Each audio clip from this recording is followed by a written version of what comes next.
예배 자리에 나오신 성도님들을 환영합니다. 2020년 이제 후반기가 시작되었습니다.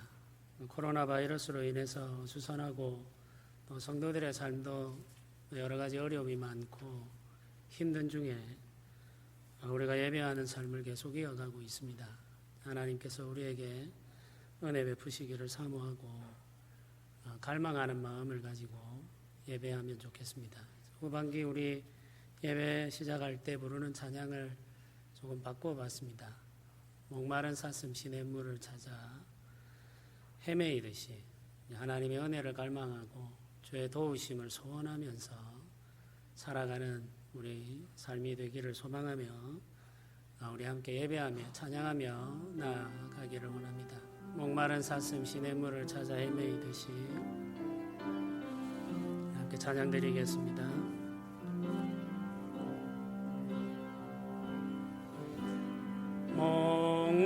목마른 사슴 시냇물을 찾아 헤매이듯이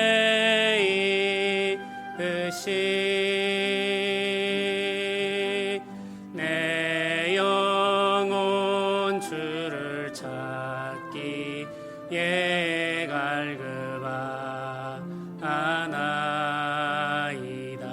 주님만이 나의 힘, 주님만이 나의 힘, 나의 반석, 나의 참 소망. 내 마음 정성 다 바쳐서 주님 경배합니다. 목마른 사슴 시냇물을, 목마른 사슴 시냇물을 찾아 헤매이듯이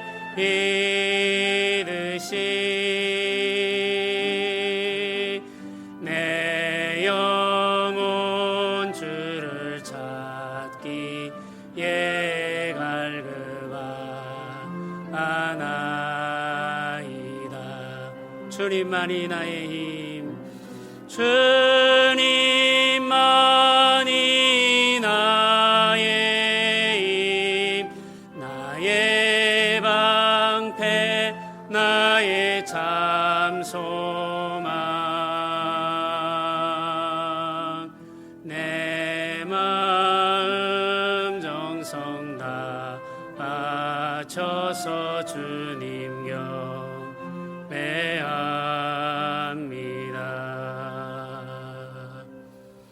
우리 시간에 같이 한번 기도 드립시다. 예배하는 자리에 나온 우리들이 지난 한 주간 동안 살아가면서 지은 모든 죄를 잡아가며 죄의 용서하심과 사유하심을 기대하고 또 우리가 정결하게 되기를 소원해야 되겠습니다. 죄와 싸우고 죄를 미워하는 마음을 주께로부터 얻어서 죄의 말씀 순종하며 살아가는 복된 삶을 살아갈 수 있도록 은혜 내려달라고 소원하는 마음과 갈급한 심령이 되어 주를 찾는 우리 예배 되게 해달라고 우리 기대하면서 우리 하나님 앞에 한번 간절하게 기도 드리도록 하겠습니다. 함께 기도하겠습니다.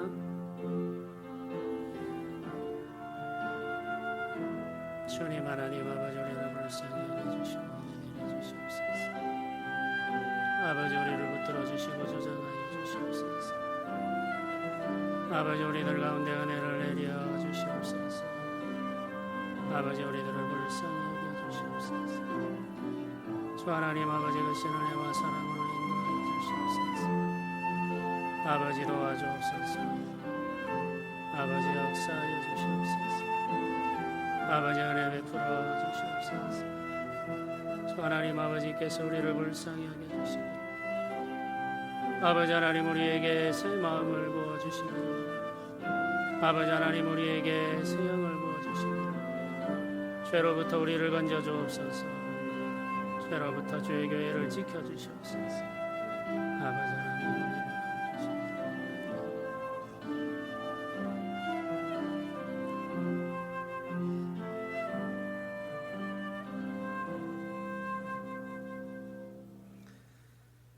여호와는 내게 복을 주시고 너를 지키시기를 원하며 여호와는 그의 얼굴을 내게 비추사 은혜 베푸시기를 원하며 여호와는 그 얼굴을 내게로 향하여 드사 평강 주시기를 원하노라. 아멘. 사도신경으로 함께 신앙 고백하도록 하겠습니다. 나는 전능하신 아버지 하나님 천지의 창조주를 믿습니다.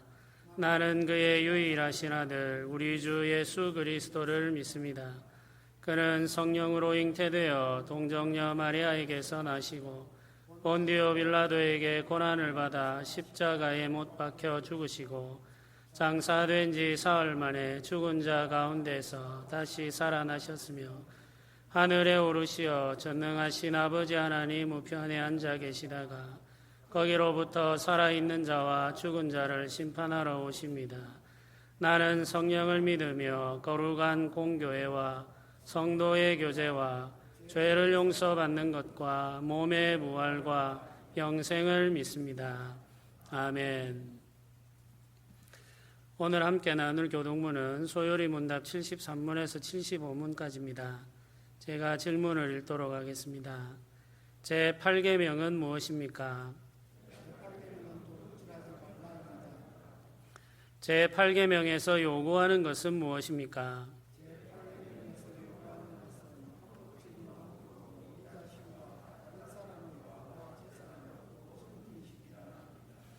제8계명에서 금하는 것은 무엇입니까?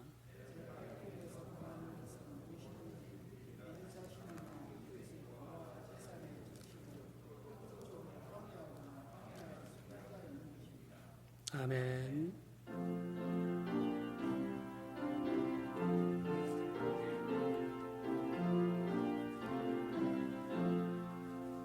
피난처 있으니 환난을 당한 자 이리 오라. 땅들이 변하고 물결이 일어나 산 위에 넘치되 두렵잖네. 이방이 떠들고 나라들 모여서 진동하나. 우리 주 목소리 한 번만 말하면 천하의 모든 것 망하겠네. 만유주 하나님 우리를 도우니 피난처요. 세상의 난리를 그치게 하시니 세상의 창검이 쓸데없네. 높으신 하나님 우리를 구하니 할렐루야. 괴로움이 심하고 환난이 극하나 피난처 되시는 주 하나님.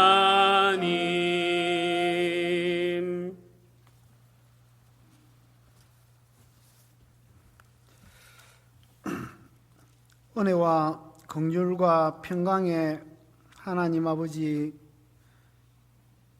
연약한 우리를 붙드시서 구속의 은혜를 베푸시고 장차 그 영광 앞에 흠이 없이 기쁨으로 설 수 있도록 인도하여 주실 삼위 하나님께 감사와 찬양드립니다. 하나님 아버지, 이 세계는 날로 확산되는 바이러스의 감염의 공포 앞에서 심각한 고통 속에 놓여 있습니다. 언제 이 확산이 멈출 것인지를 아무도 모르는 상태가 계속되고 도리어 더 확산되고 있습니다. 인간의 기술과 인간의 문명으로 풍요를 충분히 누릴 수 있을 것 같았지만 실상은 이 세상의 기초가 얼마나 부실하며 허망한 것인지를 우리가 보고 있습니다. 든든하게 보이던 우리 사회와 우리 삶의 기반이 얼마나 허약한 것인지를, 또 얼마나 쉽게 무너질 수 있는가를 우리가 목도하고 있습니다.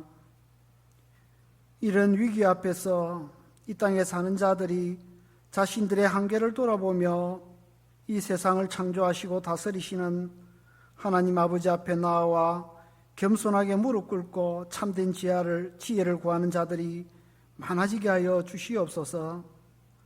또한 감염의 위험으로 인해 교회의 모임도 어려움이 계속되고 있습니다. 많은 사람이 이런 어려움으로 인해 교회 위기가 겪을 것이라고 말하고 있습니다. 우리의 마음이 심히 상하고 안타깝습니다.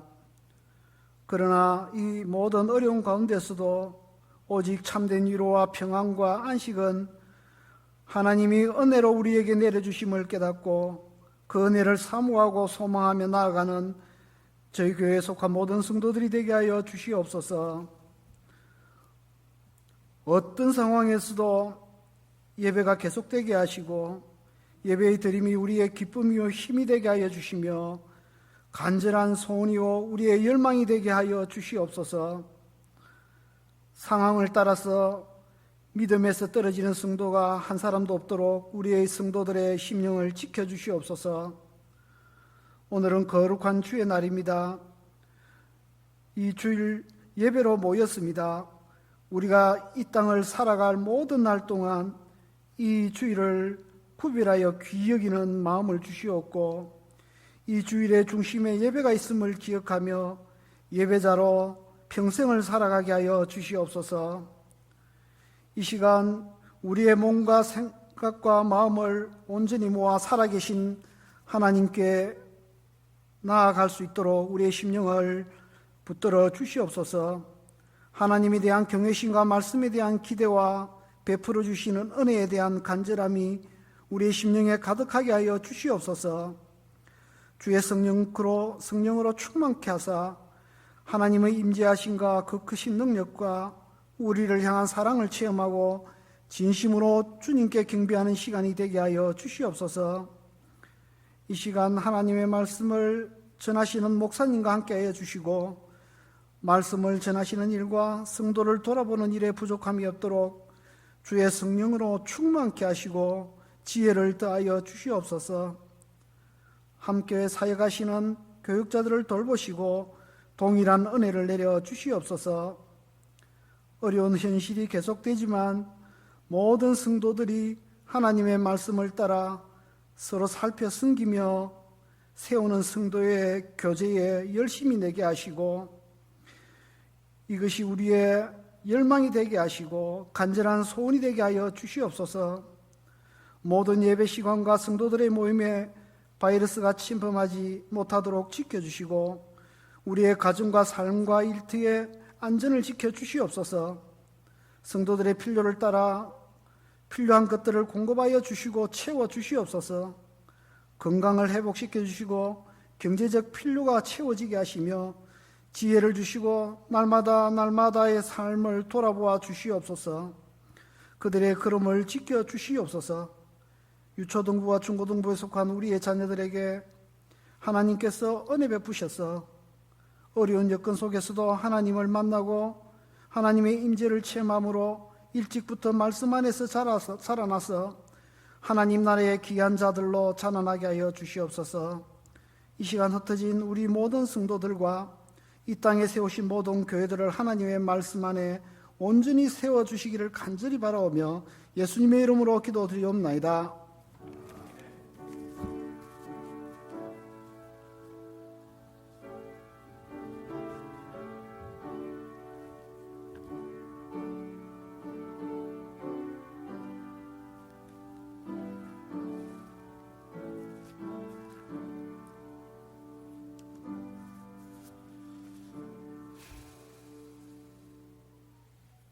네, 오늘 말씀을 한 것 같이 읽도록 하겠습니다.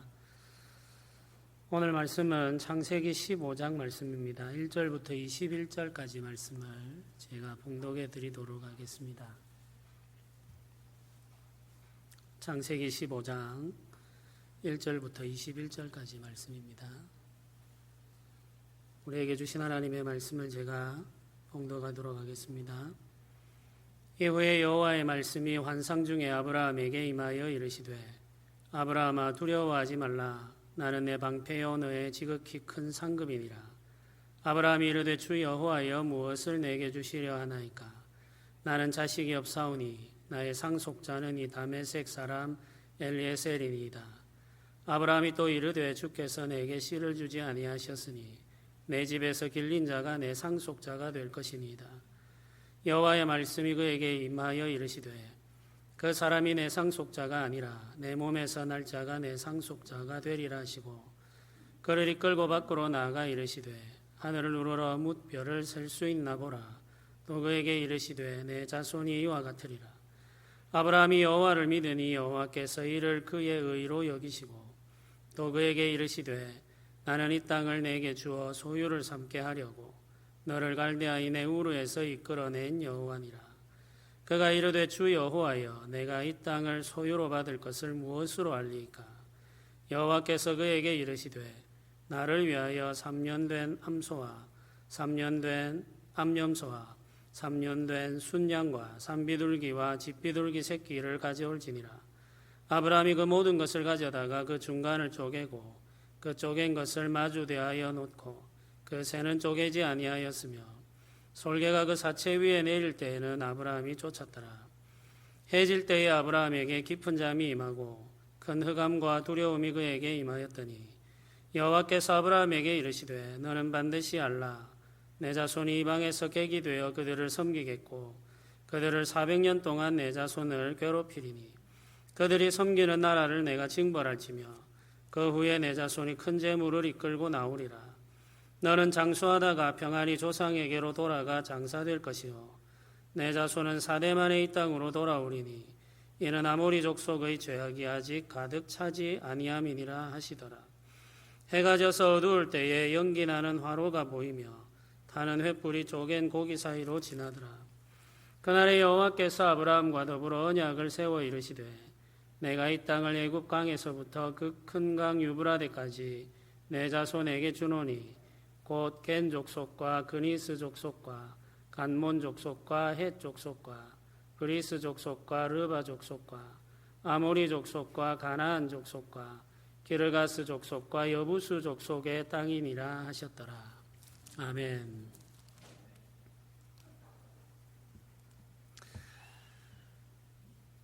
하나님은 노아의 후손들이 하나님이 창조하신 세상에 가득하기를 원했습니다. 홍수 심판에서 구원받은 사람들이 만들어가는 새로운 역사를 기대하고 계신 것이죠.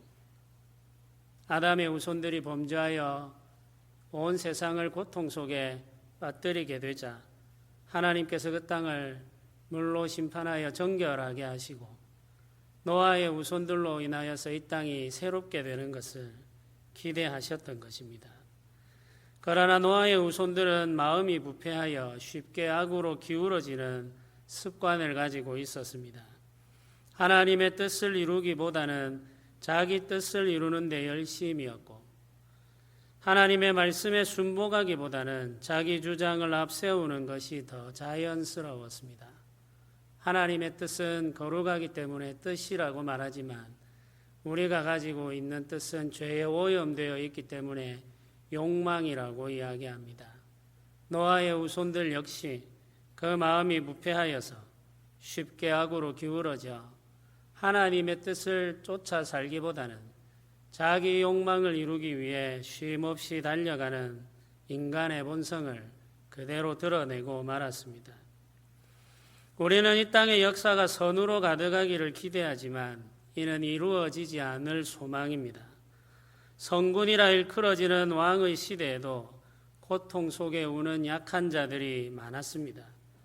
모두를 복되게 하는 나라, 함께 웃으며 춤을 추는 시대는 역사 이래로 이 땅에서 한 번도 이루어진 일이 없습니다.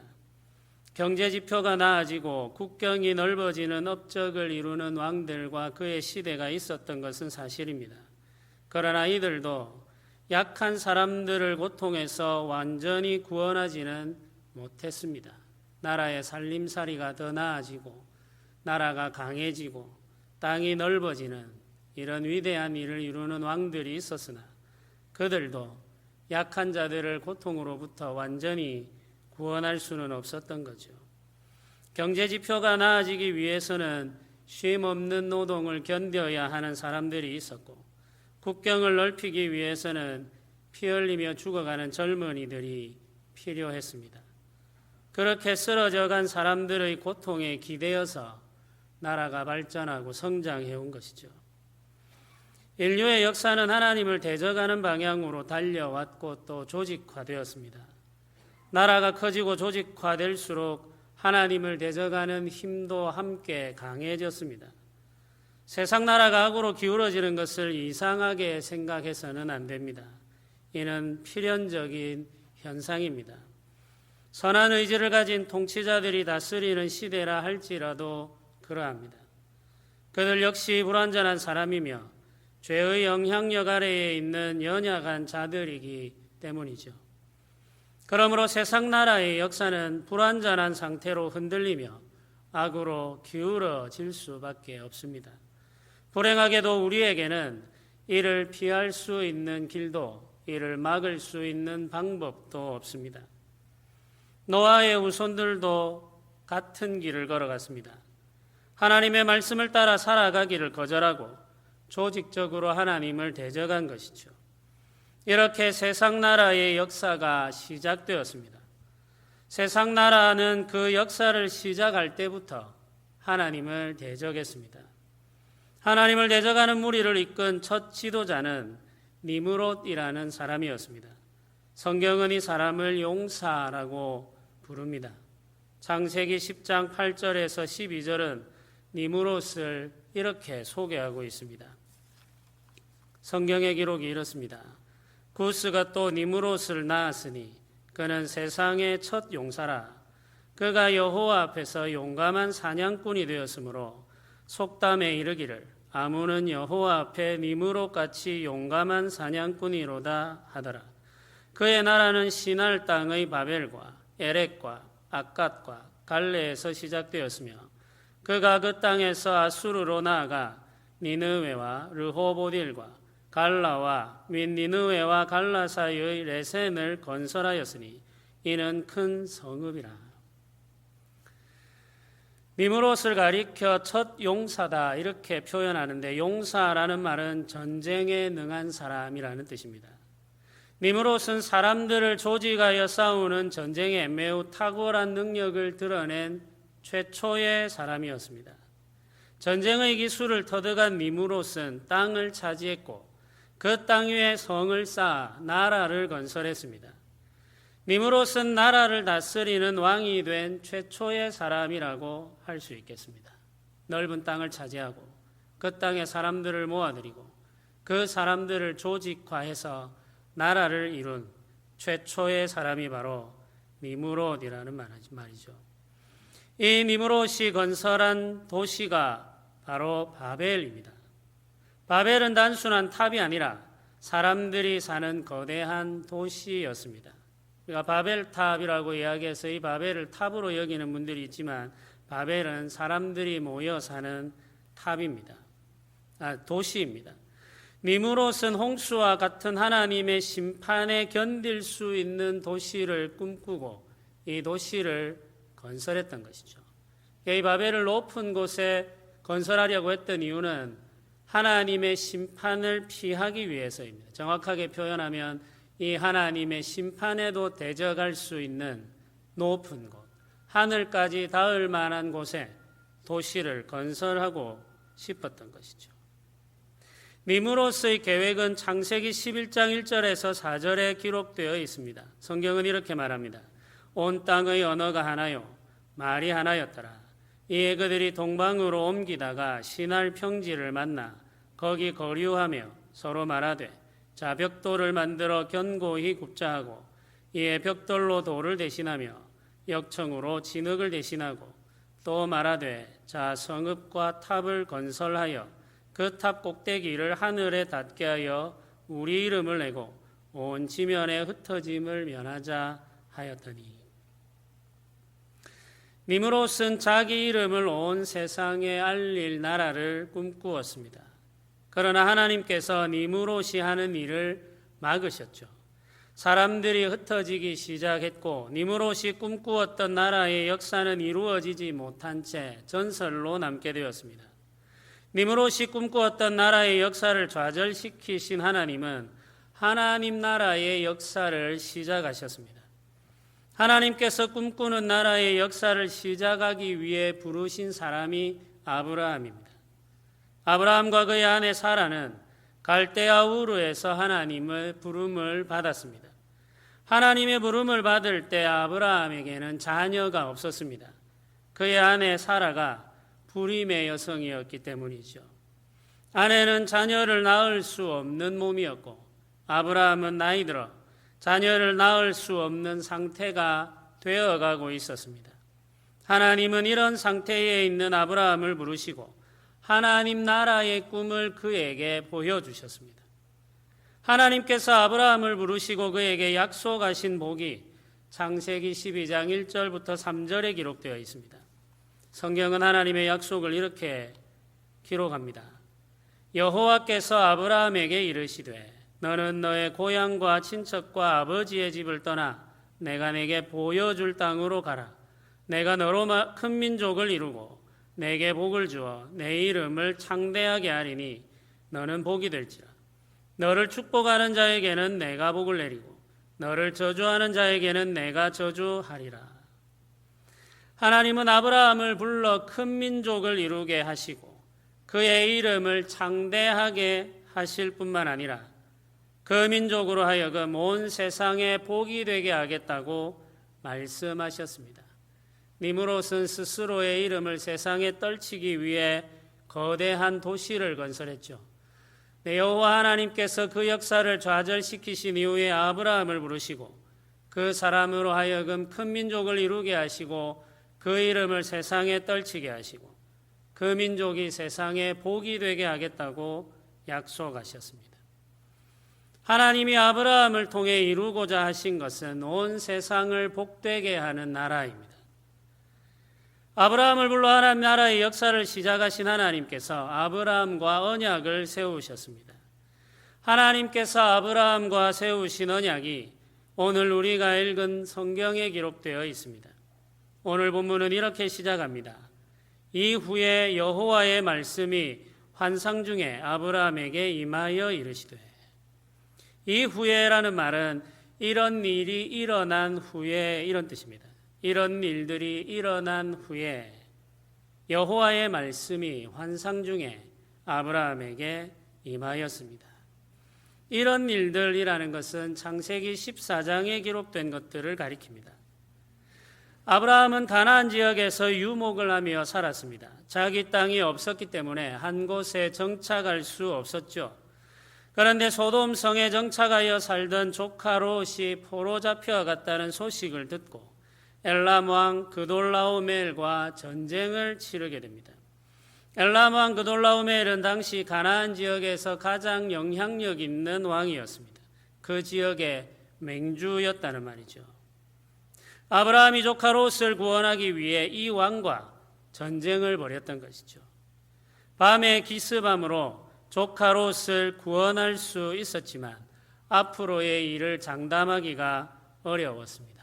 밤에 기습하는 이런 일들은 전략적으로 혹은 여러 가지 면에서 약한 군대가 사용하는 방법이죠. 아브라함은 갑자기 들이닥쳐서 조카를 구원해내는 데는 성공했지만 앞으로의 일이 어떻게 전개될지 장담하기가 어려웠죠. 엘람 왕 그돌라오멜은 이미 나라를 이루고 있었고 아브라함은 그러하지 못했기 때문입니다. 아브라함은 조카를 구원한 기쁨보다는 앞으로 일어날 수도 있는 일에 대한 두려움에 사로잡혀 시간을 보내야 했습니다. 그때에 하나님께서 아브라함에게 찾아오신 것이죠. 아브라함을 찾아오신 하나님께서 자신을 이렇게 소개하셨습니다. 아브라함아, 두려워하지 말라. 나는 내 방패요 너의 지극히 큰 상급이니라. 하나님께서 아브라함에게 오셔서 하신 말씀이 두려워하지 말라. 두려워하지 말라. 나는 너의 방패고 너의 지극히 큰 상급이라고 소개하십니다. 하나님이 자신을 아브라함의 방패라고 말씀하셨습니다. 방패는 적의 공격으로부터 방어하는 데 사용하는 무기죠. 하나님께서 아브라함의 방패가 되시겠다는 말은 하나님께서 아브라함의 보호자가 되어 주시겠다는 말씀입니다. 5절은 이렇게 기록합니다. 그를 이끌고 밖으로 나가 이르시되 하늘을 우러러 뭇별을 셀 수 있나 보라. 또 그에게 이르시되 내 자손이 이와 같으리라. 하나님께서 아브라함에게 두려워하지 마라. 내가 너의 보호자가 되겠다라고 말씀하신 이후에 아브라함에게 큰 민족을 이루어 주겠다고 약속하시면서 하신 말씀입니다. 하나님께서 두려워 떨고 있는 나이 든 사람, 남자를 보면서 그를 이끌어 하늘에 있는 무수히 많은 별들을 보게 하십니다. 그리고 그 별의 수를 헤아려 보게 하시죠. 그리고 하나님께서 그 사람에게 이미 나이 들어 늙어가고 있는 이 남자에게 하나님께서 속삭이십니다. 저 하늘의 수많은 별들을 셀 수 있겠느냐? 그 별의 수만큼 많은 너의 자손들이 이 땅에 태어나게 될 것이라고 하나님께서 약속해 주셨습니다.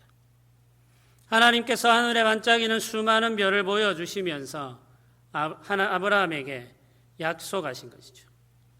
아브라함은 지금 자손이 하나도 없습니다. 그런데 아브라함의 자손이 하늘의 별처럼 많게 될 것이라고 말씀하십니다. 아브라함은 하나님의 이 약속을 믿었습니다. 성경의 기록에는 수식어가 없이 그냥 담담하게 이 문장을 이어가고 있습니다.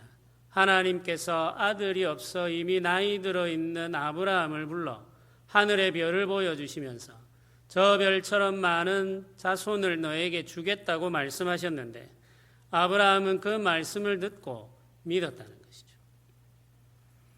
하나님은 그 믿음을 보시고 아브라함을 의롭게 여기셨습니다. 믿음으로 하나님의 약속을 받아들이는 아브라함에게 하나님께서 또 다른 약속을 말씀하십니다. 7절에 이렇게 기록합니다.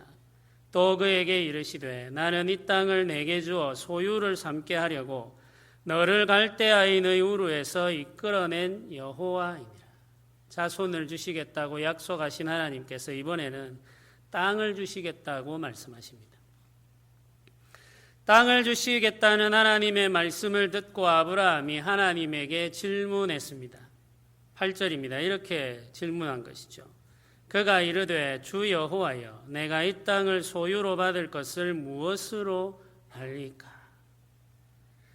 아브라함은 하나님의 약속이 이루어진다는 증거가 무엇인지 하나님께 묻고 있습니다. 자녀를 하늘의 별처럼 많이 주겠다 이 약속을 하셨을 때에는 아브라함은 아무 거리낌 없이 그 약속을 믿었습니다. 그런데 땅을 주시겠다고 말씀하시자 하나님에게 되묻습니다. 그 약속의 말씀이 이루어진다는 것을 제가 무엇을 보고 알 수 있겠습니까? 아까는 하늘의 별을 보고 말씀하셨는데 이 땅을 차지하게 될 것은 무엇으로 알 수 있겠습니까? 하고 하나님의 증거를 요구하는 것이죠. 아브라함이 그 증거를 요구하자 하나님께서 아브라함과 언약을 세우심으로 하나님의 뜻을 보여주십니다. 18절은 이날 하나님과 아브라함이 행한 일이 언약을 세우신 것이라고 기록합니다. 18절이 이렇게 이야기하죠. 그날에 여호와께서 아브라함과 더불어 언약을 세워 이르시되 내가 이 땅을 애굽 강에서부터 큰 강 유브라데까지 내 자손에게 주노니 이렇게 기록합니다. 이날 하나님께서 아브라함과 세운 언약의 형식이 9절부터 10절에 기록되어 있습니다. 성경이 이렇게 기록합니다. 여호와께서 그에게 이르시되 나를 위하여 3년 된 암소와 3년 된 암염소와 3년 된 순양과 3비둘기와 집 비둘기 새끼를 가져올지라. 아브라함이 그 모든 것을 가져다가 그 중간을 쪼개고 그 쪼갠 것을 마주 대하여 놓고 그 새는 쪼개지 아니하였으며. 하나님께서 아브라함과 언약을 맺으시는데 그 언약을 세우기 위해 필요한 준비물이 있었습니다. 암소와 암염소와 순양이죠. 그리고 새들입니다. 이 3년 된 짐승들과 새들을 가지고 오게 되는데 특별히 짐승들은 둘로 쪼개어서 버려놓게 하셨습니다. 성경을 연구하는 학자들은 이 언약의 형식이 고대 근동의 종주권 언약과 같다고 이야기합니다. 종주권 언약은 강대국과 약소국 사이에 맺는 언약으로 종과 주인의 관계를 규정하는 언약입니다. 강한 나라는 주인이 되고 약한 나라는 종이 되죠. 주인이 되는 나라는 약한 나라를 보호해 줄 것을 약속하고 약한 나라는 주인이 되는 나라를 섬길 것을 맹세합니다. 그런데 특별히 이 약한 나라가 섬기게 되는 내용은 완전한 복종과 주인에게 바치는 조공으로 이루어져 있습니다. 섬기는 내용은 완전히 그 주인에게 복종하는 것과 그 주인이 필요로 하는 조공을 때때로 바치는 것, 그것이 이 약한 나라가 가지게 되는 섬김의 도리인 거죠. 보호와 섬김을 내용으로 하는 종주권 언약은 쪼개어 놓은 짐승을 사이에 놓고 세워집니다. 이 언약의 증표가 쪼개어 놓은 짐승이라는 말이죠. 종이 되는 나라의 왕은 자기 백성들을 대표하여서 짐승을 가지고 오고 그 짐승을 둘로 쪼개어 버려놓고 그 가운데 서게 됩니다. 주인이 되는 나라의 왕이 언약문에 기록되어져 있는 조항의 내용을 하나씩 읽어 내려갑니다. 주인이 되는 나라의 보호와 종이 되는 나라의 섬김이 하나하나 선포됩니다. 종이 되는 나라의 왕이 섬김의 도리를 다하게 되면 주인이 되는 나라의 왕이 보호해 주겠지만 종이 되는 나라의 왕이 반역하거나 거역하게 되면 이 쪼개어진 짐승처럼 죽음에 이르게 될 것이라는 경고의 문장이 마지막에 포함되어 있습니다. 그 모든 내용을 다 읽고 나면은 쪼개어 놓은 이 짐승 사이에 서 있는 이 종이 되는 나라의 왕이 이 언약, 기록된 언약을 지키겠노라고 맹세하게 되는 것이죠. 고대 근동의 종주권 언약은 종이 되는 나라의 왕이 자기 목숨을 걸고 세우는 언약입니다. 목숨을 걸고 이 언약을 지키며 주인된 자에게 복종하고 모든 것들을 드리겠다고 약속함으로 언약이 세워지는 것이죠. 아브라함과 세우신 하나님의 언약은 한 민족을 대표하는 아브라함과 주이신 하나님이 세우신 언약입니다. 종주권 언약이라는 말이죠. 그런데 아브라함과 맺은 하나님의 언약은 종주권 언약의 형식을 가지고 있으나 그 내용에는 차이가 있습니다. 그 차이가 17절에 표현되어 있습니다. 17절은 이렇게 기록하죠. 해가 져서 어두울 때에 연기 나는 화로가 보이며 타는 횃불이 쪼갠 고기 사이로 지나더라. 해가 져서 어두울 때에 연기 나는 화로가 보이며 타는 횃불이 쪼갠 고기 사이로 지나더라. 둘로 쪼개어진 짐승 사이로 지나간 것은 아브라함이 아니라 하나님이십니다. 타는 횃불로 임하신 여호와께서 쪼개어 놓은 짐승 사이로 지나가시며 그 짐승들을 다 불태우셨습니다. 이는 하나님과 아브라함이 세운 이 언약을 지켜야 될 책임이 아브라함에게 주어져 있는 것이 아니라 하나님에게 달려 있다고 선언하는 것이죠. 하나님께서 이 약속을 반드시 이루어 지킬 것인데 하나님께서 자기의 삶과 죽음을 걸고 이 언약을 지켜내겠다고 선언하셨다는 말입니다. 아브라함에게는 아무것도 요구하지 아니하시고 하나님께서 친히 자신의 생명을 걸고 이 언약을 이루어내겠다고 선언하신 것이죠. 하나님은 니므롯이 시작한 세상 나라의 역사를 좌절시키시고 하나님이 다스리는 나라의 역사를 시작하셨습니다. 하나님 나라의 역사를 위해 부르신 사람이 아브라함입니다. 아브라함을 통해 큰 민족을 이루어 가나안 땅에서 하나님의 뜻이 이루어지는 나라를 건설하는 것이 하나님의 계획입니다. 그런데 아브라함은 지금 자녀가 없습니다. 아브라함의 아내는 불임의 상태이고 아브라함도 조금 있으면 자녀를 낳을 소망을 잃어버릴 남자입니다. 그러나 하나님은 아브라함과 사라를 한 민족의 조상이 되게 하고 그 민족을 하나님이 다스리는 나라로 세우겠다고 지금 말씀하고 계시는 거죠. 도무지 이루어질 수 없는 꿈을 도무지 이룰 수 없는 상황에 놓여 있는 사람에게 하나님께서 말씀하고 계시는 것입니다. 하나님이 세우시는 나라, 하나님의 나라는 아브라함의 능력으로 이루는 나라가 아닙니다. 니므롯의 나라는 니므롯의 능력에 의지하여 건설되었습니다. 니므롯이 가지고 있는 전쟁의 능력, 니므롯이 만들 수 있는 벽돌과 여러 가지 기술들, 이런 것들에 의지하여서 그의 나라가 건설되고 확장되었죠. 그러나 하나님의 나라는 하나님의 능력으로 이루십니다. 하나님은 스스로의 삶과 죽음을 걸고 이 약속을 지켜내시며 이 나라를 건설해 가십니다.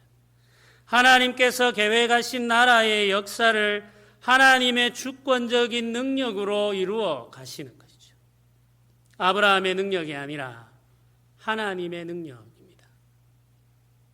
아브라함이 가지고 있는 지혜, 아브라함이 가지고 있는 권세, 아브라함이 가지고 있는 지식, 아브라함이 가지고 있는 부유함, 이런 것들이 아니라 하나님의 능력이 하나님의 나라를 이루는 것이죠.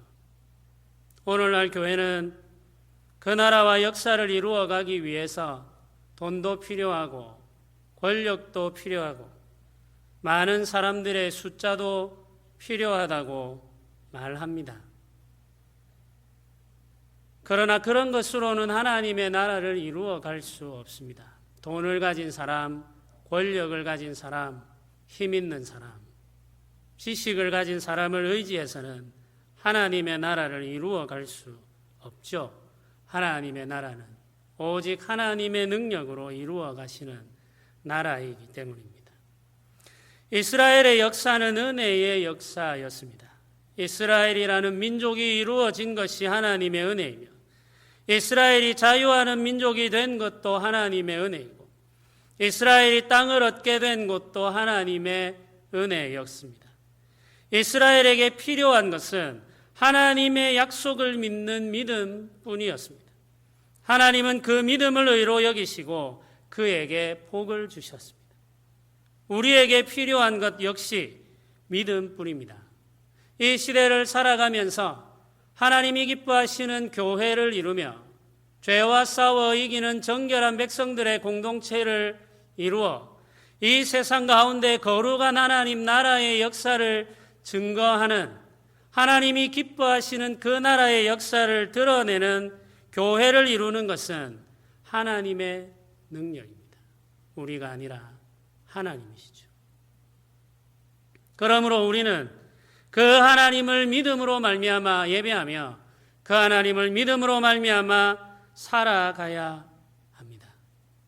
그 하나님을 믿는 믿음으로 우리가 죄와 싸우고 그 하나님을 믿는 믿음으로 우리가 이 세상의 풍속을 버릴 때 하나님께서 우리를 의롭다 하시며 우리를 통하여 그 나라의 역사를 이루시는 것이죠. 지금 우리에게는 그 능력을 의지하며 그 은혜를 의지하는 믿음이 필요합니다. 성도 여러분, 하나님 나라의 역사는 은혜의 역사입니다. 우리가 가진 능력이나 힘으로 하나님 나라를 이룰 수 있다는 생각을 버려야 됩니다. 우리가 가진 힘이나 능력은 아무것도 아닙니다. 하나님께서 은혜 주시지 않으면 우리는 무익하고 무력한 존재일 뿐입니다. 우리가 선을 이루게 된다면 그것은 은혜의 결과입니다. 우리의 섬김을 통해서 교회가 변화하고 성장하게 된다면 그 역시 은혜의 결과입니다. 하나님께서 주신 은혜가 있으므로 우리가 일하게 되고 하나님이 주신 은혜가 일함으로 열매 맺게 되는 것입니다. 우리가 가진 능력이 아니라 하나님의 은혜가 일하는 것입니다. 모든 것이 하나님의 은혜입니다. 그러므로 우리는 겸손해야 됩니다. 하나님의 은혜가 아니면 우리는 아무것도 아니라는 사실을 기억해야 됩니다. 우리는 무익할 뿐만 아니라 악한 존재들입니다. 하나님 앞에 나아올 때마다 우리가 인정하지 않을 수 없는 것은 우리가 하나님 나라의 무익한 존재일 뿐만 아니라 하나님 나라에 해를 끼치는 악한 존재들이라는 사실이죠. 은혜가 아니면 우리는 한순간도 설 수가 없습니다. 죄가 우리를 집어삼킬 것이기 때문입니다. 그러므로 우리는 주의 은혜를 의지해야 합니다. 주의 은혜가 우리를 살게 하고 주의 은혜가 우리를 간절하게 하며 주의 은혜가 우리를 정결하게 하고 주의 은혜가 우리 삶을 복되게 합니다. 우리는 이 은혜를 기대하고 기도하며 살아야 됩니다. 하나님께서는 오늘도 주의 은혜를 갈망하며 믿음으로 주를 바라보는 백성들을 찾고 계십니다. 그 믿음으로 주를 의지하는 백성들과 함께 이 어렵고 힘든 시대 가운데에서 하나님을 예배하는 백성들의 공동체의 삶이 가치 있다는 것을 증거하고 싶어 하십니다.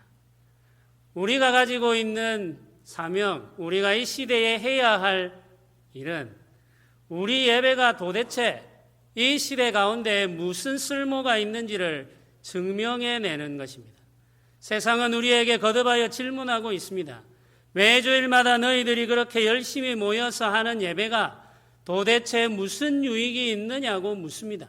사람들과 이웃들에게 해를 끼칠 뿐이 아니냐고 우리에게 따지고 있습니다. 그럼에도 불구하고 우리가 거듭하여 모여 예배하기를 원한다면 우리는 우리의 예배가 필요하다는 사실을 증명해내야 합니다. 예배함으로 말미암아 우리가 새롭게 되는 것을 보여주어야 하며 예배하는 백성들의 공동체가 거룩하다는 것을 증거해야 하며 예배하기 위하여 모일 때마다 선포되는 하나님의 말씀으로 우리가 죄를 물리치고 있다는 사실을 드러내야 합니다. 그러할 때에 우리가 모일 이유가 확실해지는 것입니다. 죄를 감추고 죄를 숨긴 채 아무 일도 없는 것처럼 살아가면서 예배한다면 세상은 거듭하여 우리에게 질문할 것입니다. 도대체 너희들의 예배가 무슨 쓸모가 있느냐는 것이죠.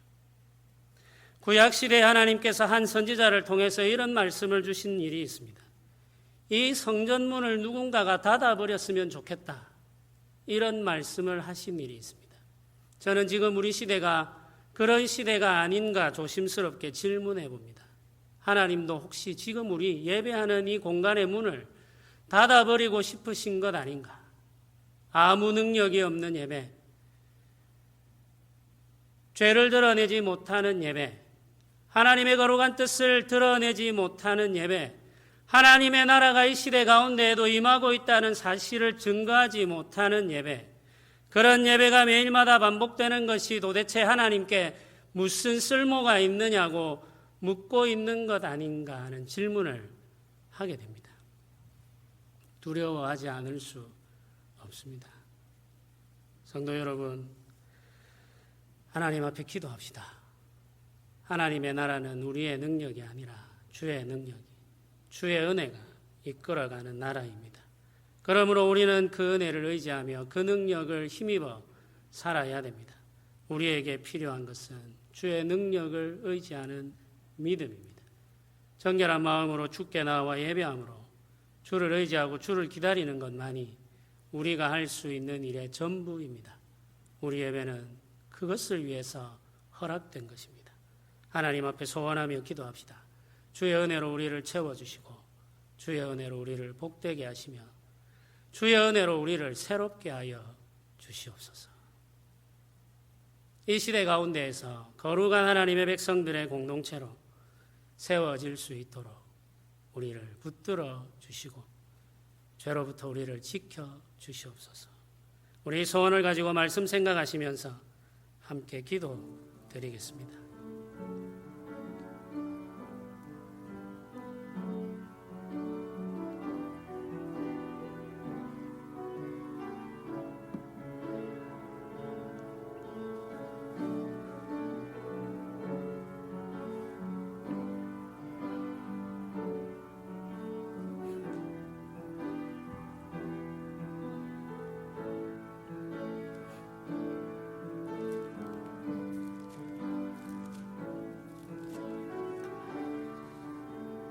아버지,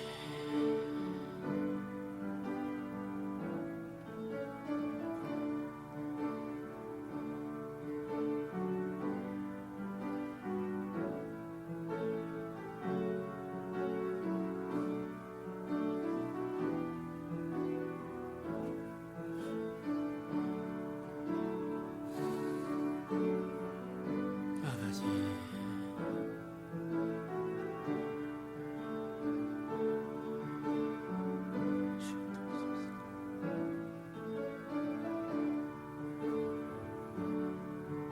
아버지 도우소서.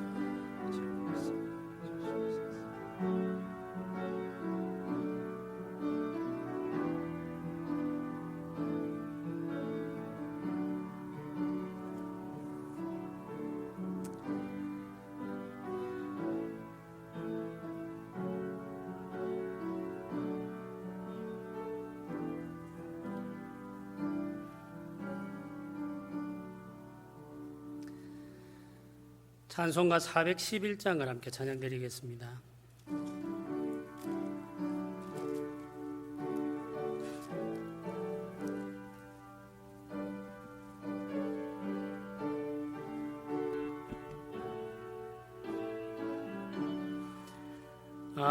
내 맘속에 참된 평화 있네.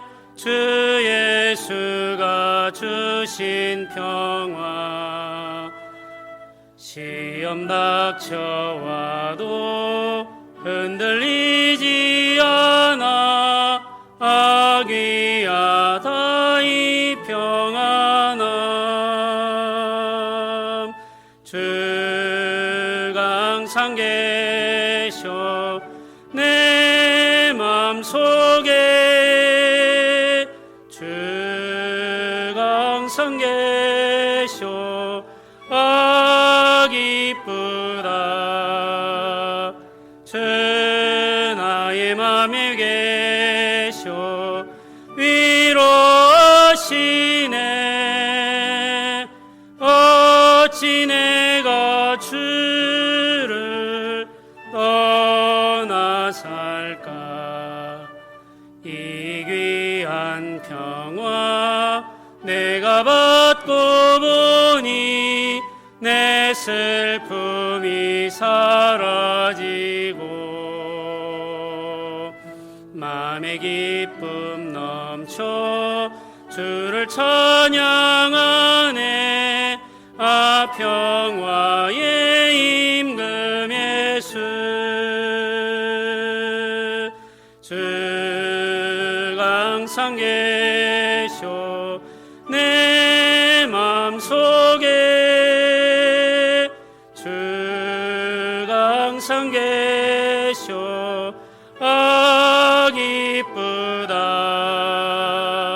주 나의 맘에 계셔 위로하시네.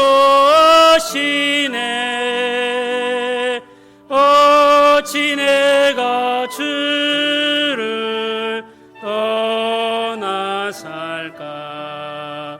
주 날개 아래 내가 사는 동안 이 보배를 빛내리라.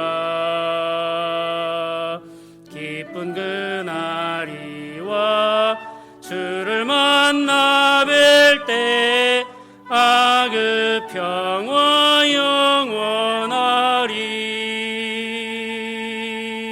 주가 항상 계셔 내 맘속에. 주가 항상 계셔 기쁘다. 주 나의 맘에 계셔 위로하시네.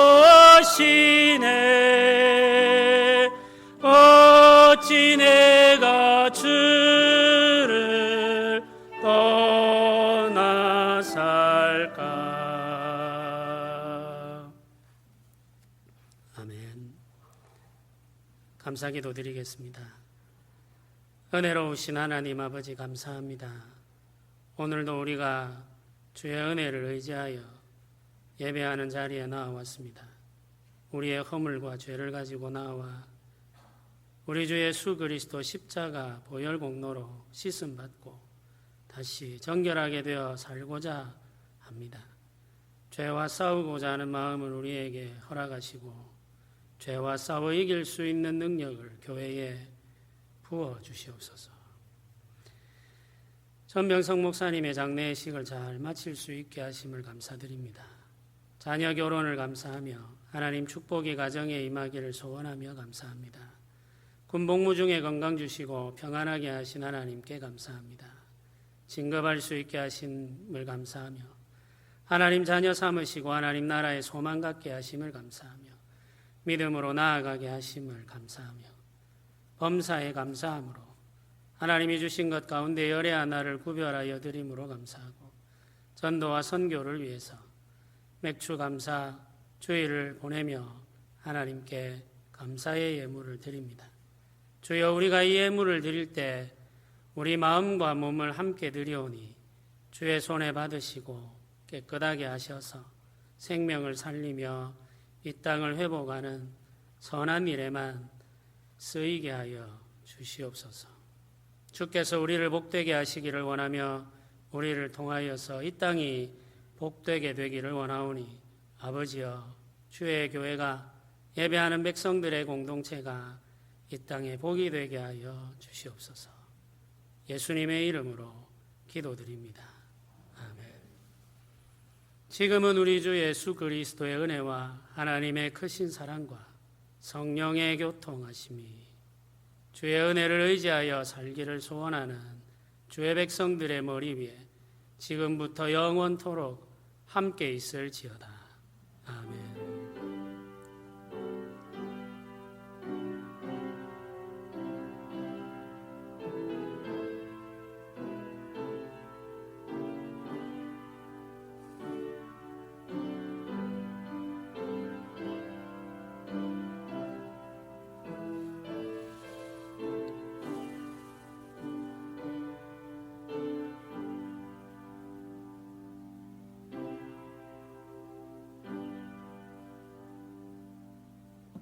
성도님들 서로 한번 인사 나누시면 좋겠습니다.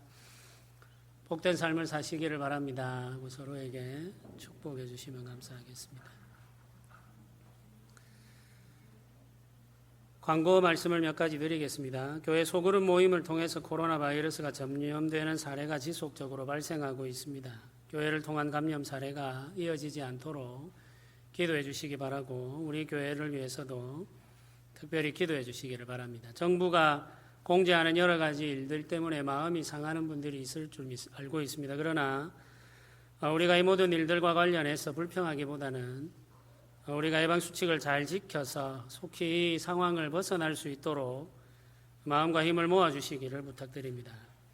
교회에서 배달 음식을 먹거나 조리해서 먹는 일은 상황이 개선될 때까지 하지 않도록 하겠습니다. 지난주에 제가 우리 교회에 지금 이제 이전에 구입해 놓은 쌀이 있어서 그 쌀로 떡을 하고 가래떡도 하고 이렇게 해서 중고등부 친구들 간식으로 떡볶이를 좀 만들어 나누어 드리면 좋겠다고 권사님께 부탁을 했는데 떡볶이 먹고 나니까 이제 이런 일이 생겨서 한동안은 떡볶이도 못 먹게 될 것 같습니다.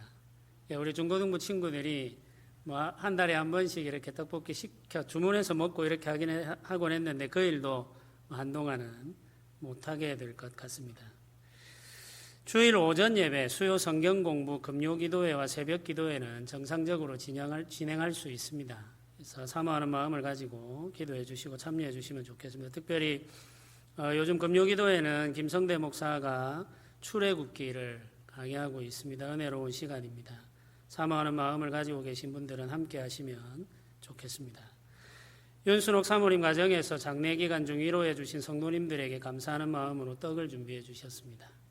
우리 돌아가실 때 꼭 가져가시고 가능하시면은 집에 돌아가셔서 드시는 것이 좋을 것 같습니다.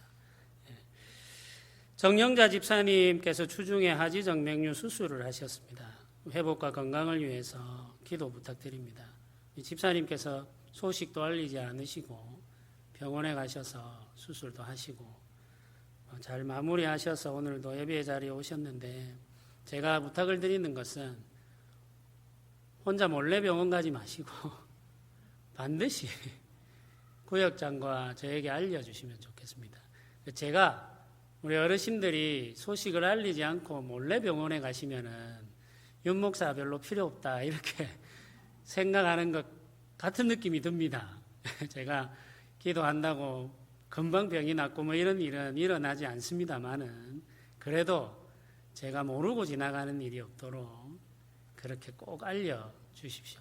그래서 구역장님들 통해서 알려주셔도 되고 저에게 알려주셔도 되고 주위에 그런 분들이 계시면 꼭 알려주셔야 됩니다. 그래야 제가 기억하고 또 기도도 하고 할 수 있기 때문에 그렇습니다. 그걸 위해서 제가 교회에서 주는 사례를 받고 있는 거니까 제가 하는 일 없이 지금 밥을 축내고 있다 이런 느낌 들지 않도록 꼭 도와주시기를 바랍니다. 몰래 병원 가시는 분들이 너무 많아요. 제가 보니까. 오늘 등록한 청년이 있습니다. 김수연이라고, 잠시 한번 손을 들어서 우리 저쪽에 지금 앉아있는 청년인데 우리 교회 나와서 예배한 지는 한참 됐습니다. 우리 박수로 환영하고 우리 교회에서 신앙생활 잘하고 또 믿음의 가정도 이루고 할 수 있도록 그렇게 기도해 주십시오. 7월 15일 수요 성경 공부 이후에 당회가 있습니다. 기억해 주시길 바랍니다. 모두 자리에서 일어나셔서 마지막 찬양을 함께 드리겠습니다. 오늘부터 새로운 찬양으로 우리 하나님 앞에 우리 마음을 올려드리도록 하겠습니다. 오직 주의 은혜로 지금 여기 서 있네. 우리 사모하는 마음 가지고 찬양하도록 하겠습니다. 오직 주의 은혜로 지금 여기 서 있네. 한없는 경배 한없는 찬양 내 영혼 예배드리네. 나를 위해 이 땅에 나를 위해 이 땅에 오신 주의 은혜 십자가 고통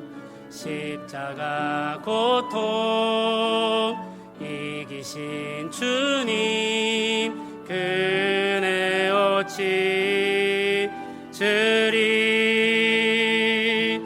주네 날 채우시네 주네 오게 하시네. 살아가는 동안 은혜로만 살리 십자가 은혜로 오직 주의 은혜로 오직 주의 은혜로 지금 여기 서 있네. 한없는 경배 한없는 찬양 내 영혼 예배드리네. 나를 위해 이 땅에 나를 위해 이 땅에 오신 주의 은혜 십자가 고통 이기신 주님 그네 거치으리 주네 날 채우시네 주네 보게 하시네 살아가는 동안 은혜로만 살리 십자가 은혜로 주네 날 채우시네 주네